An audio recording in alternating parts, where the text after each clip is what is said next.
right? Yeah. And I think what is new, though, is how pervasive it's become as a communication tool. And people historically have associated it with big production values. Yeah. You know, there's lights, there's cameras, there's action, there's music, there's directors, there's people, there's sound. And I think in the paradigm that we're now operating with new technology options, a lot of that just goes away. Yeah. And I suppose what we sought to capitalise on, at least as a starting point with the vCast, was exactly that.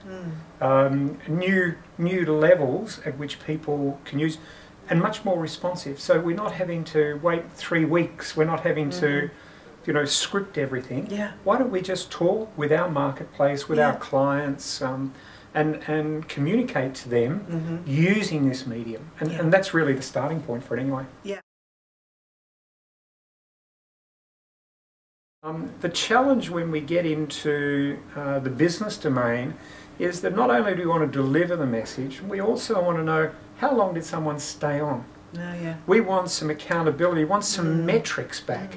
And so if we invite people to a video cast, and say we invite 30 people, who actually stayed on for the length? All the way through. Yeah, right? yeah. You know, we do know, the statistics tell us that somewhere between 5 and 7 minutes is about what people will hang in there for. Is that it? Okay. When you get longer than that, geez, your content better be cool.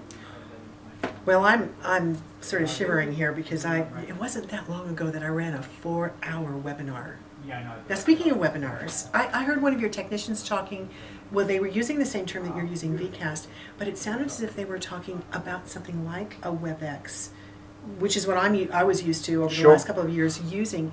Is the vCast that you use similar to that? A different application? Does it do the same thing? Is it different? Is it... Good question, because at the heart of vCasting is obviously a video delivery technology. And we see many of those in the market. But the differentiator, if you will, where you want to communicate with the audience, is that we now offer the ability to see how long people stayed for and create a dialogue or a history that we can go back and see, is this a delivery style, a communication channel that appeals to certain elements of our marketplace. So the difference is, yes, it is video delivery technology, but in vCasting, we're now going the extra step and saying, hey, how long did they stay on? I actually want to keep a record of that conversation. This is not just happened in the ether, and I want an audit trail, if you like. My business needs to have memory of my conversations. In the same way it's got a memory when it keeps an email. In the same way you potentially write your notes on your book, and that's your memory. You also need some memory associated with your video delivered messaging, and that's at the heart of vCasting. So it's an accountability, it's an auditability, it's an institutional memory around what is your message and how was it delivered out there. Just coming back to the point that content is absolutely king in this situation. So we ran a video newsletter. And the first time we ran it, we had people that registered. The second time we ran it about 6 weeks later, more people registered, and we thought we're on a winner, right? We're delivering, we're exploiting this technology. And the third time we ran it, we had 0 people register. Now, you can say, oh, what a disaster. And our first reaction is, oh, wringing of hands, disaster.